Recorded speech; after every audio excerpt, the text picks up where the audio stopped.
Bismillahirrahmanirrahim. Assalamualaikum warahmatullahi wabarakatuh.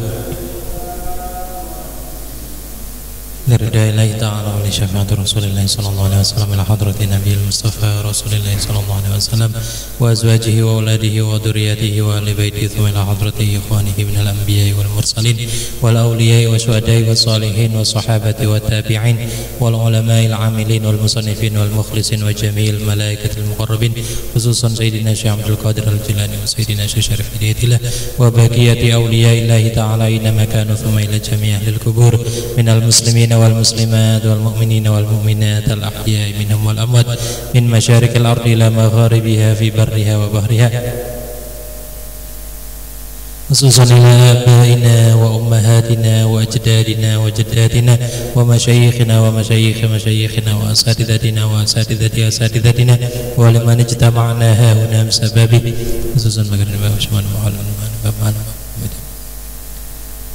wa sahbihi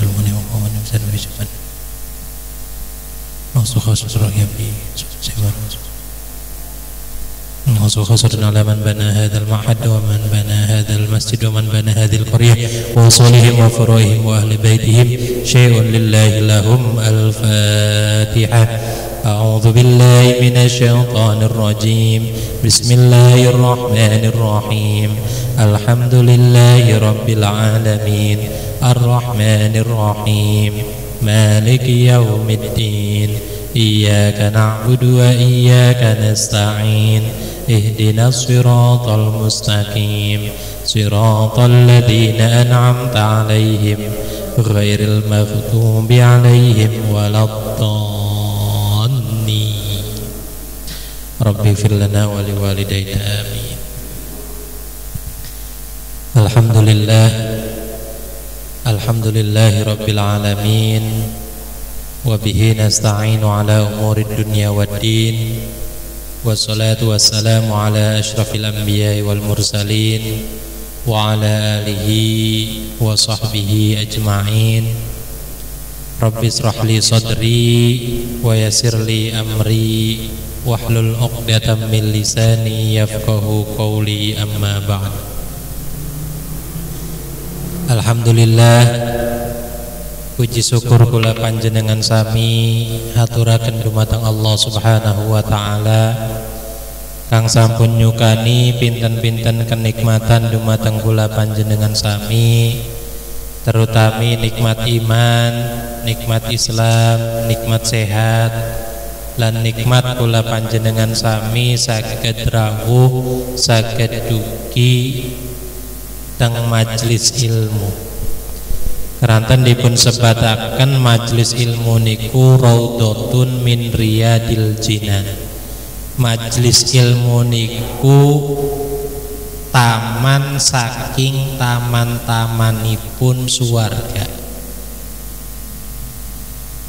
Kulane boten wonten kesempatan ngangge kula panjenengan sami ngufuri nikmat. Bagaimanapun keadaan kita, seperti apapun keadaan kita, kita tidak punya celah untuk mengkufuri nikmat. Karena setiap saat, setiap waktu, setiap detik kita mendapatkan kenikmatan dari Allah Subhanahu wa ta'ala.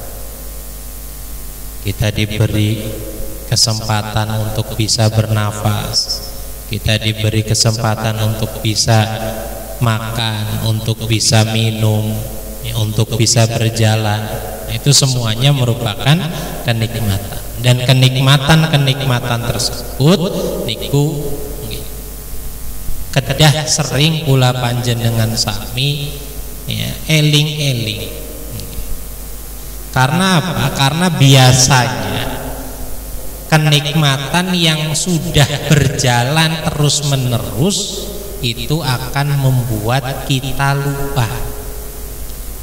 Kenikmatan yang sudah terus-menerus berjalan itu bisa membuat orang terlena, ngerasanya tidak nikmat. orang yang sudah biasa misalkan makan daging, maka dia akan beranggapan, dia akan menganggap makan daging itu biasa, bukan sebuah kenikmatan. Orang yang biasa misalkan gajinya sebulan 10 juta, bisa jadi dia sudah menganggap lah gaji 10 juta mah nggak ada apa-apanya, nggak disyukuri. Karena apa? Karena itu rutin ya. Setiap bulan dia dapat gaji 10 juta, setiap bulan dia bisa beli ini beli itu. Padahal itu merupakan kenikmatan, itu merupakan harapan bagi orang-orang yang nggak punya uang.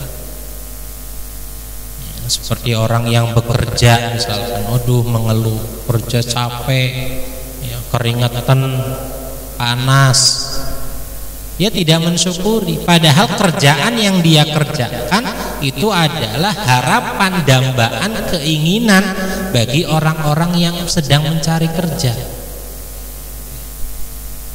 Nah ini karena kenapa demikian? Karena sudah terus menerus. Oh dia udah kerja terus, ya, sehingga lupa kalau kerjaan dia itu ternyata sebuah kenikmatan. Begitupun kita dikasih nikmat bisa mendengar, kita dikasih nikmat bisa melihat, itu sifatnya rutin, tiap hari, tiap waktu, tiap detik kita bisa melihat.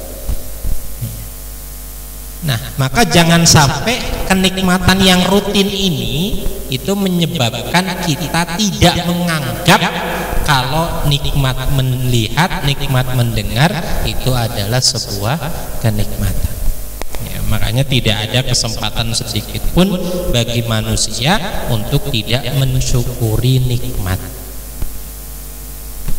Mau keadaannya seperti apa, mau keadaannya senang, mau keadaan yang cukup, bahkan keadaan susah dan kekurangan pun, itu tidak bisa orang tersebut mengkufuri nikmat. Dan ini merupakan sebuah apa? Ya sebuah ketentuan, kepastian. Ya, sehingga apa? Sehingga nggak ada orang yang beralasan, saya nggak mau sholat lah, orang sayanya nggak dikasih ini, sayanya nggak dapat kenikmatan. Itu nggak bisa. Nggak bisa manusia beralasan untuk tidak taat kepada Allah dengan alasan, saya nggak dapat nikmat. Padahal setiap hari dia makan, setiap hari dia bisa minum, setiap hari dia bisa melihat. Ya, maka kenikmatan-kenikmatan ini ya harus senantiasa kita ingat-ingat, harus senantiasa kita perhatikan, karena kenikmatan ini adalah kunci daripada keinginan kita, kunci daripada semangat kita untuk melakukan ketaatan kepada Allah Subhanahu wa Ta'ala. Jadi kalau kita misalkan dapat pertolongan, atau kita dipinjemin uang, atau kita dikasih uang sama tetangga misalkan, kita akan ketika disuruh-suruh sama tetangga mau, nanti tolongnya nanti sore, iya siap. Karena apa?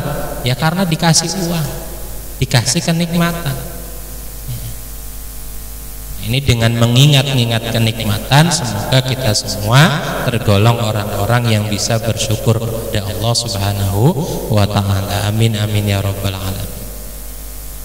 Bapak-bapak, ibu-ibu, jamaah pengaosan ingkang kaula hormati,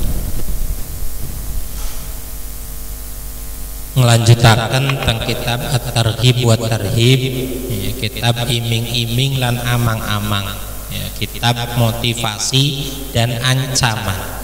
Karena manusia itu harus diapit oleh dua hal ini. Ya, ada iming-iming, ada ancaman. Jadi kalau dianya diiming-imingi mau, ya syukur. Kalau diiming-iming nggak mau, baru dengan ancaman. Dan ini sebuah satu kesatuan. Gitu ya. Kalau dalam bahasa sekarang ya istilahnya punish and reward. Gitu. Jadi kalau dia kerjanya bagus, dikasih tambahan. Kalau kerjanya dia jelek, ya bisa jadi dihukum atau dipotong gaji misalnya.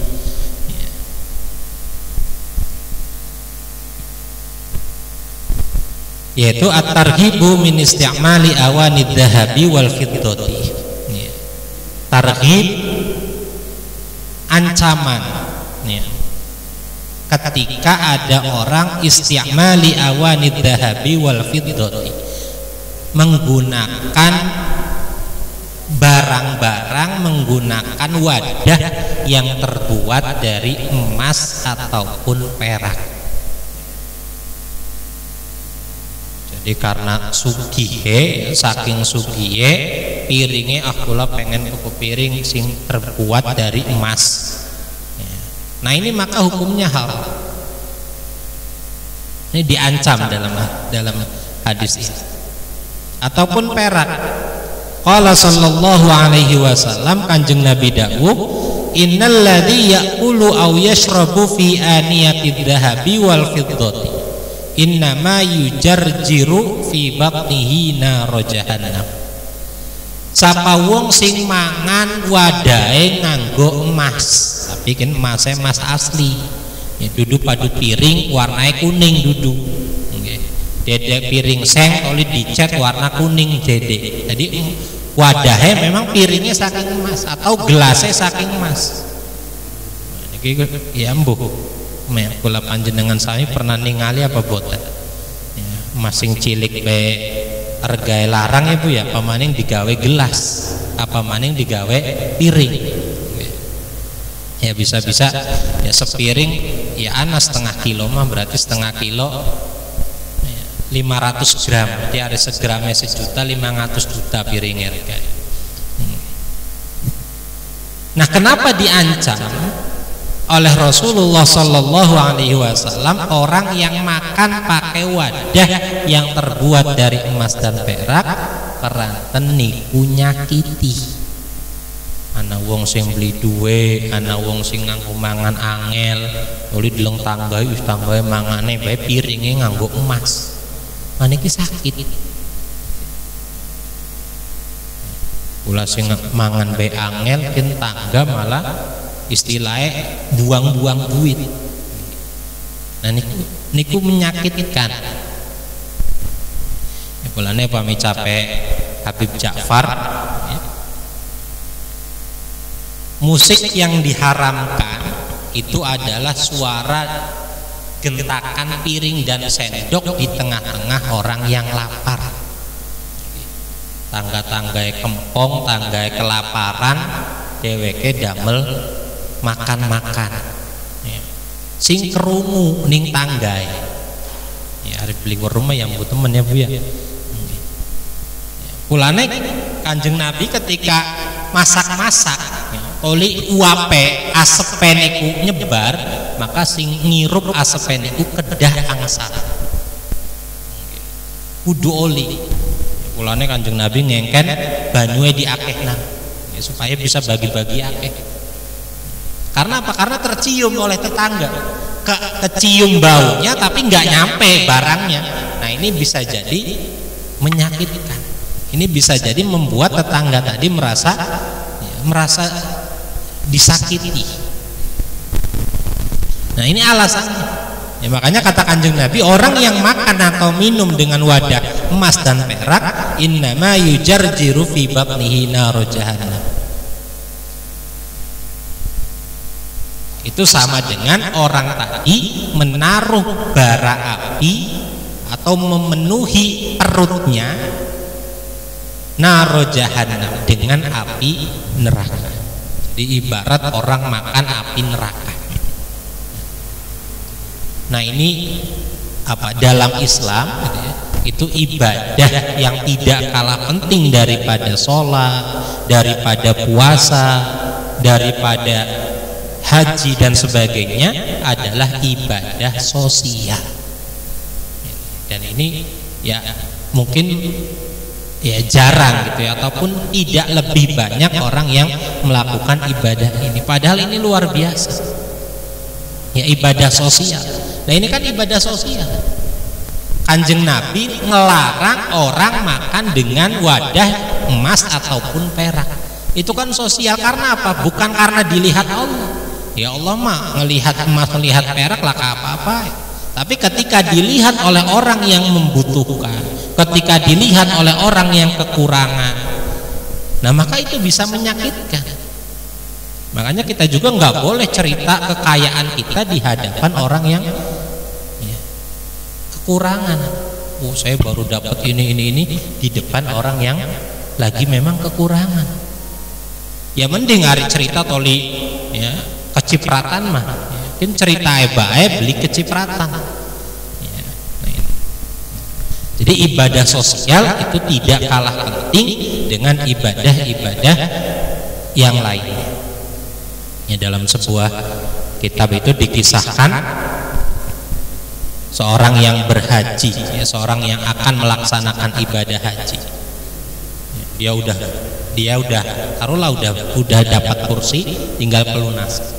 Giliran mau pelunasan ada tetangganya datang. Ya, Pak, duh kula butuh ngangge dahar keten. Ya,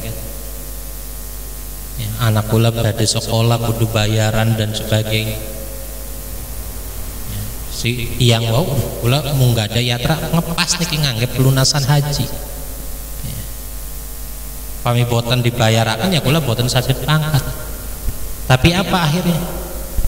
Karena orang itu memiliki jiwa sosial yang tinggi, ya, akhirnya uang tadi rela diberikan kepada orang yang membutuhkan dan dia nggak jadi berangkat. Akhirnya teman hajinya yang mau berangkatnya itu nyamper, nanti besok kita berangkatnya bareng. Ya. Kemudian dia bilang, enggak, saya nggak jadi berangkat. Karena uangnya tadi udah dikasihkan kepada orang yang membutuhkan. Begitu nggak jadi berangkat, akhirnya si temannya itu berangkat haji. Ya, temannya berangkat haji, tiba-tiba di Mekah, ketika sedang melaksanakan ibadah haji, itu dia melihat temannya yang tadi bilangnya nggak jadi berangkat. Dia melihat, ya. Udah saja melihat, kemudian akhirnya selesai haji pulang. Begitu pulang, si temennya tadi yang berangkat haji itu istilahnya ngoncok. Kamu katanya nggak berangkat, tapi saya nemuin kamu ada di Mekah. Gitu. Istilahnya, kamu nggak mau bareng sama saya apa? Gitu. Akhirnya datang ke rumah orang yang nggak jadi haji. Kemudian dia nanya, kamu katanya nggak haji, tapi saya lihat kamu ada di Mekah lagi tawaf, lagi balang jumroh. Terus dia bilang, enggak, beneran saya enggak berangkat. Nah, ini menunjukkan apa? Ya, ini menunjukkan betapa besar ya, pahalanya orang yang beribadah sosial. Jadi enggak kalah dengan orang yang berhaji. Dia enggak haji tapi seolah-olah dia udah haji. Nah, kadang di masyarakat kita, di kelompok kita, ya, kadang haji ataupun umroh bolak-balik tunggal tahun umroh. Ya, tapi tangga-tanggae ya kempong, tangga-tangganya lapar, tangga-tangganya merasa kesusahan. Ya, ini tiap tahun bahkan tiap bulan atau saya setahun ping 3 misalkan. Ya, berangkat maning walimatu safar, maning walimatu safar. Nah, ini perlu kita perhatikan. Jadi ternyata ada ibadah lain yang nilainya jauh lebih tinggi daripada ibadah-ibadah yang secara kasat mata memang itu ibadah mahdhah, sholat, puasa, zakat, haji. Ada ibadah yang lebih utama. Karena dalam syariat Islam, ya, taruhlah dalam kitab fikih, wabil khusus fikih muamalah, ya, yang biasa disampaikan oleh ya, Pak Haji Mudofir. Nah, itu apa tujuannya diatur fikih muamalah? Kamu kalau jual beli harus kayak gini, kamu kalau hutang harus kayak gini. Tujuannya apa? Biar hubungan sesama manusianya itu nggak rusak. Ya. Biar hubungan sesama manusianya nggak pecah. Ya, kalau orang jual beli sekarepe dewek boten diatur, ya nanti akan saling menipu, akan saling mencurangi, akan saling membohongi, akan saling merugikan. Maka dalam syariat karena enggak menghendaki hal tersebut, pengen hubungan antar sesama manusia itu baik, sehingga diatur nih kalau jual beli harus seperti ini. Kalau hutang piutang harus seperti ini, kalau kamu mau menggadai harus kayak gini. Nah itu diatur. Nah ini ibadah yang tidak kalah penting. Jadi kepekaan kita terhadap sesama. Karena innallaha fi aunil abdi maka nal abdu fi auni akhi. Ya, disebutkan Allah itu akan menaungi orang yang menaungi saudaranya. Innallaha fi aunil abdi. Allah akan menaungi seorang hamba, maka nal abdu fi auni akhi. Ketika hamba tadi itu mau menaungi saudaranya. Artinya menaungi saudaranya itu ya berbuat baik kepada sesama.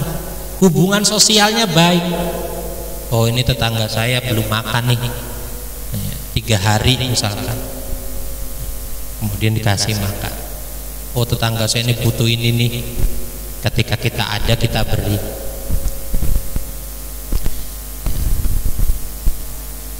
Nah ini sejalan juga dengan hadis yang tadi disampaikan terkait dengan makan menggunakan wadah yang terbuat dari emas dan perak. Jadi meskipun itu emasnya emas sendiri, peraknya perak sendiri, tapi kalau itu dilakukan, ini bisa berdosa. Ya, bahkan dikatakan tadi seperti orang tadi memakan bara api neraka. Bapak-bapak, ibu-ibu, jamaah pengaosan ingkang kula hormati. Nah, terus selajengnya wonten babul wudu. At-targhibu fil wudu wa fi isbaghihi wa targhibu min adamil isbagh. Wonten iming-iming ada motivasi untuk kita bisa menyempurnakan wudhu. Begitu juga ancaman bagi orang yang tidak menyempurnakan wudhu. Wa ma yuqalu ba'dal wudhu qala Allah Ta'ala a'udzu billahi minasyaitonir rajim bismillahirrahmanirrahim. Ya ayyuhalladzina amanu idza qumtum ila sholati faghsilu wujuhakum wa aydiyakum ilal marafiq wamsahu bi ru'usikum wa arjulakum ilal ka'bayn. Nah niki teng Quran surat Al-Maidah ayat itu, ini dalil tentang wudu. Ya, wahai orang-orang yang beriman, ketika kalian hendak sholat, maka faghsilu wujuhakum, wajah dibasuh, wa aydiyakum, dan tangan, ya, wajah tangan, ilal marafiq, sampai dengan siku, wamsahu bi ru'usikum, kemudian usaplah kepalamu. Ya, jadi yang diusap itu kepala, ya, bukan rambut. Ya. Artinya apa? Artinya yang diusap itu kepalanya. Jadi seandainya misalkan rambutnya panjang sampai sepunggung misalkan, maka nggak cukup rambut yang di punggungnya saja yang dibasahin, harus yang ada di sekitar kepala. Wa arjulakum ilal ka'bayn, kemudian membasuh kedua kakinya sampai dengan mata kaki. Ini dalil disyariatkannya wudhu. Ya, jadi wudhu itu menjadi syarat daripada pelaksanaan sahnya ibadah sholat. Wa qala sallallahu alaihi wasallam, miftahus sholati at-tuhur, kuncinya sholat niku suci. Ya, jadi sholat itu dikatakan ibadah yang paling istimewa, ya, ibadah yang paling mulia, karena dari perintahnya juga, ya, itu tidak melalui perantara malaikat Jibril, tapi langsung Kanjeng Nabi diundang ning Gusti Allah, langsung Kanjeng Nabi melakukan perjalanan Isra dan Mi'raj. Nah, sholat yang istimewa itu ternyata nggak bisa diterima, nggak bisa bernilai kecuali dengan adanya at-tuhur, kecuali dengan suci. Dan salah satu kesucian itu adalah dengan berwudu. Jadi kalau dia nggak hadas besar, ya berarti cukup wudhu saja, wudhu sholat. Tapi kalau dia punya hadas besar, misalkan karena berhubungan suami istri, ataupun karena suci dari haid, ataupun karena selesai nifas, ya, ataupun karena ihtilam, mimpi basah, ya maka mandi, ya, karena itu hadas besar, ya, mandi. Nanti setelah mandi, kemudian ya, ketika dia punya hadas kecil, ya, hadas kecil itu ya berarti dia tidak dalam posisi yang berwudu, ya, baik karena buang angin, buang air, ataupun bersentuhan kulit yang antara lawan jenis dan sebagainya, maka dia harus berwudu. Nah, ini sholat harus berwudu. Miftahus sholat at-wudu. Wa qala sallallahu alaihi wasallam, man tawaddoa fa ahsanal wudu. Terus sampai Kanjeng Nabi dawuh, man tawaddoa, sinten tiyang kang wudu fa ahsanal wudu. Kemudian dia membaguskan wudunya. Membaguskan wudunya itu apa? Ya, menyempurnakan wudunya. Ya, jadi sunnah-sunnahnya kita ambil dari mulai cuci tangan dulu, kemudian setelah itu ya, kumur-kumur, kemudian istinsyak, ya, kemudian wajah dan seterusnya, ya, di kaping teluni, wajahnya ping 3, tangan ping 3 dan seterusnya. Itu sunnah-sunnahnya dikerjakan. Kemudian wasalla rakaataini, kemudian sholat 2 rakaat. Nah, makanya ada kesunahan namanya sholat wudhu. Jadi kalau kita habis wudhu itu disunahkan sholat. Setiap habis wudhu, waktunya kapanpun, meskipun habis asar. Ya, misalkan kita habis sholat asar, ya, kemudian jam 4 adalah jam 4 kita wudhu. Nah, maka setelah kita wudhu itu disunahkan sholat 2 rakaat. Loh, kan habis asar kan nggak boleh sholat, haram. Habis asar sama habis subuh. Nah, itu gimana? Sholat yang diharamkan itu sholat yang tidak punya sebab, ya, atau dinamakan dengan sholat sunnah mutlak. Ya, jadi nggak punya sebab. Kalau sholat wudhu itu kan berarti bersebab. Kenapa kamu sholat? Ya karena saya habis wudhu. Nah, itu namanya sebab.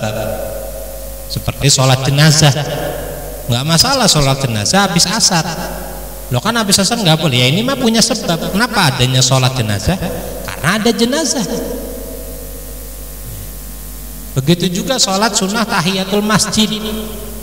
Jam 4 misalkan kita habis sholat asar, ya, kemudian kita masuk masjid, maka disunahkan untuk melakukan sholat tahiyatul masjid. Jadi ini namanya sunnah yang memiliki sabab. Yang memiliki sebab maka tidak ada waktu yang diharamkan. Ya, kalau yang diharamkan itu sholat sunnah mutlak. Sholat sunnah mutlak itu apa? Ya pokoknya saya mau sholat aja, usolli Allahu Akbar, pengen 2 rakaat, pengen 4, 8, 10, 100 mangga. Ya. Waktunya kapan? Ya kapan saja, kecuali 2 waktu tadi, kecuali ba'da subuh dan ba'da asar. Jadi misalkan habis taruhlah jam 7 misalkan, jam 7 saya mau sholat dari jam 7 sampai jam 11 misalkan, ya, coba dapat berapa rakaat, enggak, itu namanya sholat mutlak. Ya, niatnya ya usolli Allahu Akbar, ya saya niat mau sholat Allahu Akbar.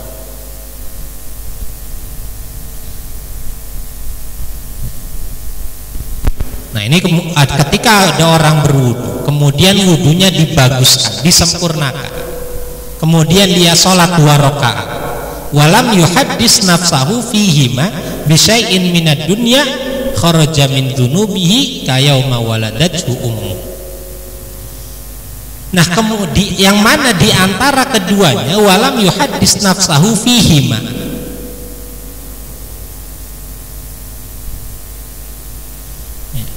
jadi setelah diantara wudhu dan sholat 2 rakaat itu nggak ada yang dia obrolkan, enggak ada yang dia bicarakan dari hal-hal yang berkaitan dengan dunia. Jadi misalkan habis wudhu kemudian ketemu temennya, gimana udah laku belum? Gimana nih dagangnya, laris enggak? Itu namanya yuhadits tentang hal-hal yang berkaitan dengan bisyai'in minad dunia, dengan dunia. Jadi dia wudhunya sempurnakan, kemudian setelah itu dia sholat 2 rakaat tanpa diselai dengan yang namanya berbincang-bincang masalah dunia, maka disebutkan kharaja min dunubihi kayauma waladathu ummu.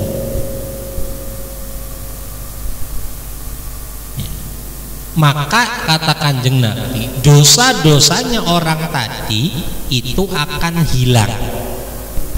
Dosa-dosanya orang tadi itu akan dihapuskan oleh Allah kayaumi waladathu ummu, seperti hari ketika ibunya melahirkannya. Jadi ternyata untuk kita meminta ampun kepada Allah, untuk dosa-dosa kita dihapuskan oleh Allah itu mudah, gampang. Catatannya selagi nyawa kita, ruh kita masih berada di tubuh kita. Diistilahkan ruhnya itu belum sampai ke kerongkongan. Ya, kalau sampai ke kerongkongan udah nggak bisa tobat. Ya, seperti Fir'aun. Fir'aun ketika dia tenggelam di lautan, kemudian dia mengatakan saya iman kepada Rabbi Musa, saya iman kepada Tuhannya Nabi Musa. Ya percuma usgari mati baik iman. Itu namanya nyawanya sudah berada di kerongkongan. Makanya ya bagi kita, bagi orang-orang yang memiliki dosa, bagi orang-orang yang banyak kesalahan, itu jangan sampai putus asa. Wala tayasu mir rauhillah. Janganlah kita putus asa dari rahmat Allah. Ya sebesar apapun dosa kita. Ya, kalau kita mau tobat, kalau kita mau meminta ampun kepada Allah, niscaya akan Allah ampuni. Ya, asalkan catatannya ora gampang. Maksiat aku gampang, susah maksiat oleh wudu, sholat prakat. Itu namanya gegampang. Ya, kalau gegampang ya nggak jadi. Ya, sama seperti orang yang lagi puasa oleh kelalen. Ari kelalennya temenan ya mangan sepiring rong piring ya beli batal. Tapi ari pura-pura kelalen ya sesendok ya batal. Ya, maka ya karena ini hubungannya dengan Allah, kita nggak bisa main-main, kita nggak bisa pura-pura. Allah maha melihat, Allah maha mendengar. Jadi kalau memang kita ngerasa saya punya berdosa, ya kita taubat, kita minta ampun. Dan itu bukan gegampang. Oh gampang lah, yuk maksiat dingin yuk mabok dingin yuk, kok susah mabok oleh wudu sholat wis kayak bayi maning lah kadosa. Itu namanya gegampang, maka ya nggak akan diampuni oleh Allah. Nah niki diantawis kenapa targhib ya, motivasi supaya kita bisa melakukan wudhu dengan sempurna, supaya kita bisa melakukan sholat sunnah 2 rakaat wudhu. Bapak-bapak, ibu-ibu, jamaah pengaosan ingkang kawula hormati. Ya. Melanjutakan nasihatipun Al-Imam Al-Ghazali ya, kitab Ayyuhal Walad.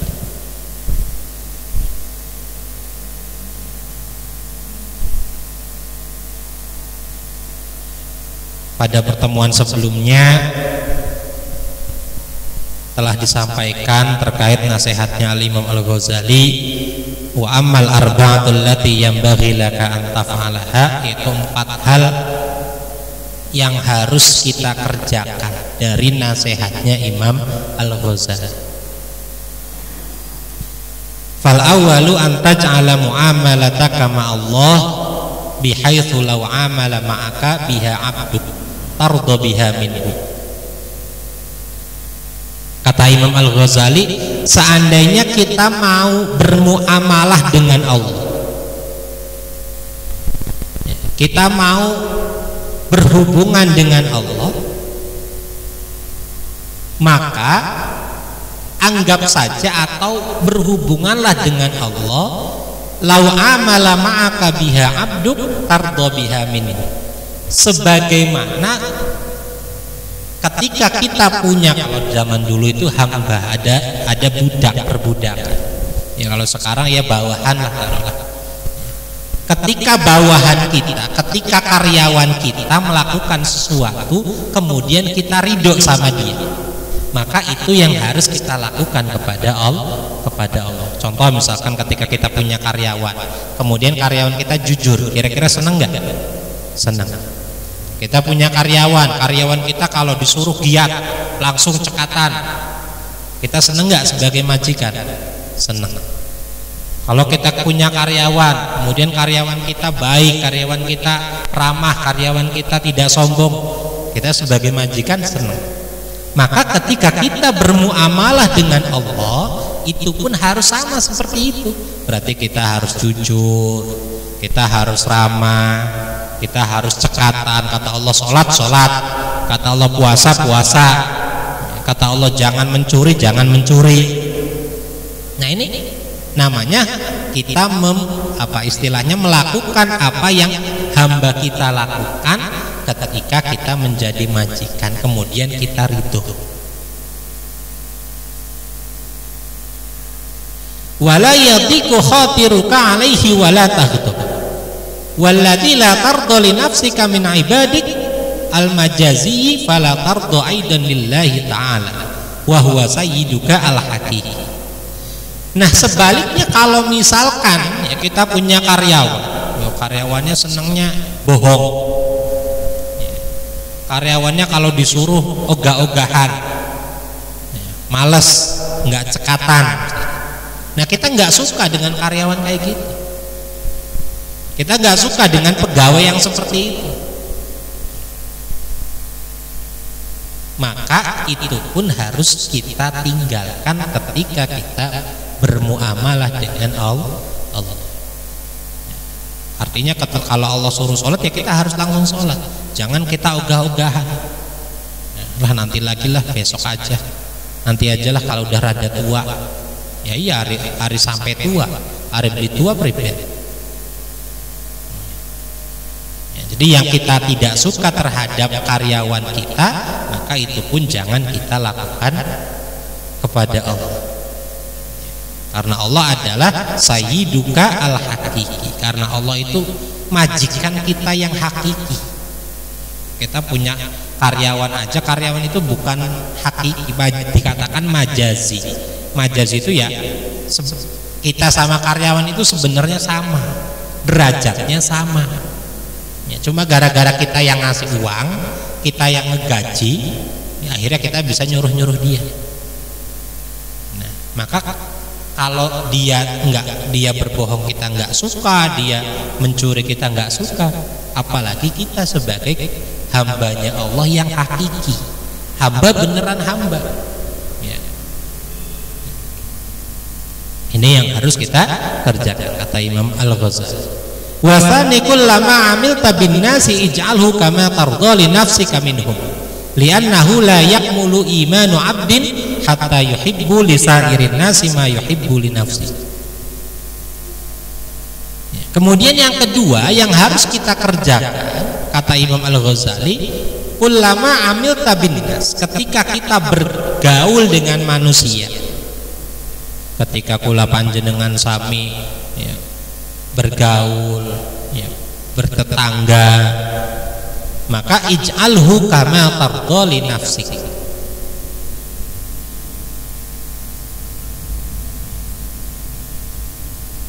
maka kerjakanlah, lakukanlah kepada dia semua yang sekiranya kita ridho kalau dia melakukan kepada kita. Misal kalau dia baik sama kita, kita senang, maka kita harus baik sama dia. Kalau dia suka menolong kita, kita senang, maka kita juga harus suka menolong dia. Sebaliknya, kalau kita nggak suka dia bohong, kalau kita nggak suka dia nyakitin, ya maka kita juga jangan nyakitin, jangan bohong. Karena disebutkan la yakmulu imanu abdin hatta yuhibba li sa'irin nasi ma yuhibbu li nafsihi. Karena dalam sebuah hadis disebutkan la yu'minu ahadukum hatta yakuna hatta yuhibba li akhihi ma yuhibbu li nafsihi. Tidaklah sempurna keimanan seseorang ketika dia belum bisa mencintai saudaranya seperti mencintai dirinya sendiri. Ini memang abot. Kira-kira kalau buat diri sendiri yang bagus atau yang jelek? Yang bagus. Nah, ini gimana caranya biar yang bagus itu justru kita kasihkan ke orang? Misal kita punya buah, yang satu masih segar bagus, yang satu rada bosok. Nah, maka bentuk bukti dia mencintai saudaranya itu dia memberikannya yang masih segar, bukan yang sudah agak bosok. Ya, karena seolah-olah dia itu adalah diri kita, seolah-olah dia adalah diri kita. Atau gambaran mudahnya yaitu anak. Ada nggak orang tua yang hitung-hitungan sama anak? Nggak ada. Anaknya sakit, periksa ke sana kemari, uangnya dihabisin buat dia. Apa nanti kemudian ditagih? Cung, sira wingi kering, entongnya semene juta, mene bayar. Wonten. Laka. Itu gambaran yuhibbu li akhi. Jadi harusnya kita berarti menganggap semua orang itu seolah-olah anak kita. Karena memang yang termudah untuk brol itu kepada anak. Bahkan kepada orang tua juga kadang masih hitung-hitungan. Kalau orang tua, kita sebagai anak ke orang tua misalkan ngasih ngasih sesuatu, kadang masih hitung-hitungan. Bulan ini saya udah ngasih, ya udah berarti. Bulan ini saya udah ngirim berarti. Padahal ngirimnya nggak seberapa. Kalau ngirim anak misalkan sebulan buat biaya hidup, ya taruhlah 1 juta. Ini ngirim orang tua sebulan 100.000. Merasanya saya udah ngirim orang tua. Ya disuruh ngirim lagi, udah tadi kemarin, padahal nambah 1 sen. Tapi kalau anaknya dikirim 1 juta habis, dia minta lagi, mak kirimin lagi, dikirimin nggak kira-kira? Dikirimin. Nah ini gambaran ma yuhibbu li nafsihi. Ya, kita memberikan orang lain, kita menjadikan orang lain itu seperti diri kita sendiri. Ya, jadi kalau kita nggak suka ya nggak kita berikan. Kalau kita nggak suka nggak kita lakukan. Nah, ini nasihat daripada Al-Imam Al-Ghazali. 2 poin ini juga ya, di dalamnya adalah ibadah sosial, ibadah antara kita dengan manusia yang lainnya. Jadi kita beribadah kepada Allah, tapi hasilnya,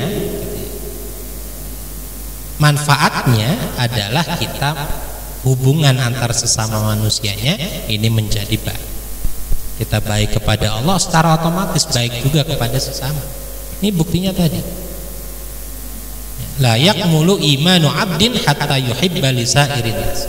Bahkan sampai keimanan itu dikatakan tidak sempurna kalau belum mencintai saudaranya. Dan ini memang kedah kula panjenengan sami berusaha, kedah kula panjenengan sami ya sering-sering ngelingaken, ya sering-sering mengingatkan, sering-sering ya, diingat-ingat. Oh iya, ternyata ya membantu sesama, sayang kepada sesama itu adalah perintah Allah.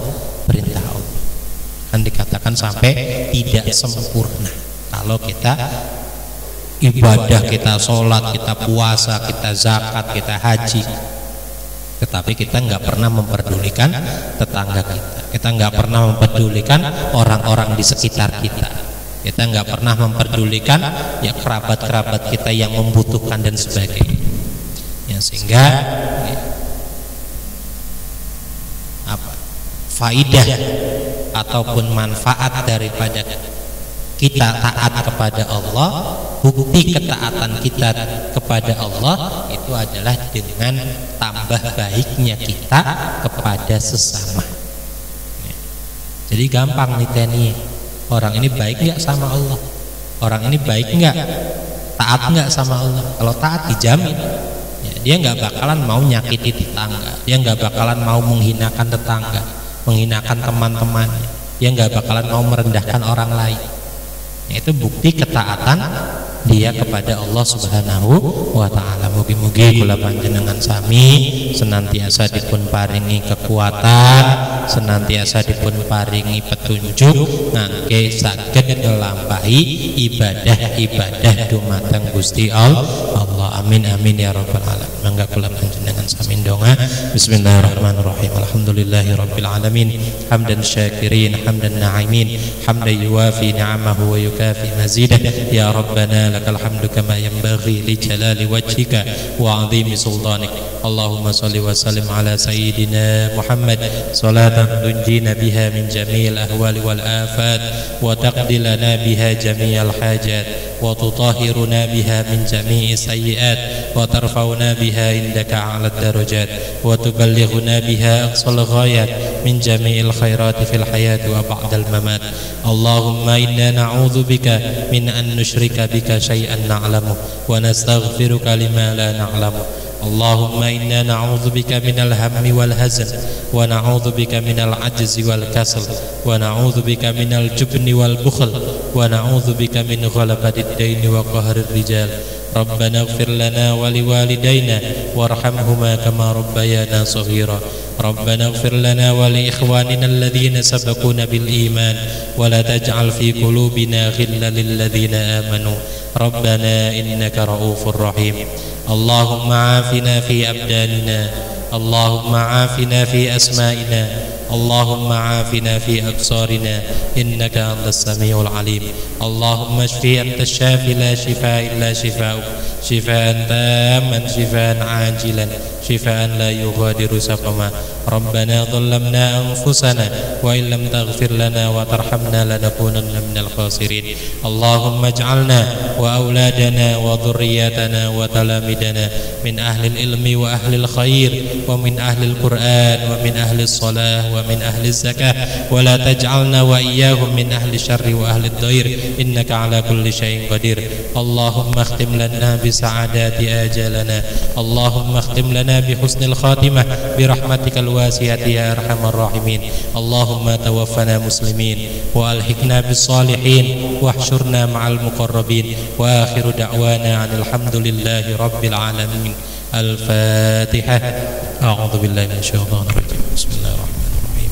Alhamdulillahi rabbil alamin arrahmanir rahim maliki yaumiddin. Iyyaka na'budu wa iyyaka nasta'in. Ihdinas siratal mustaqim siratal ladzina an'amta 'alaihim ghairil maghdubi 'alaihim waladdallin.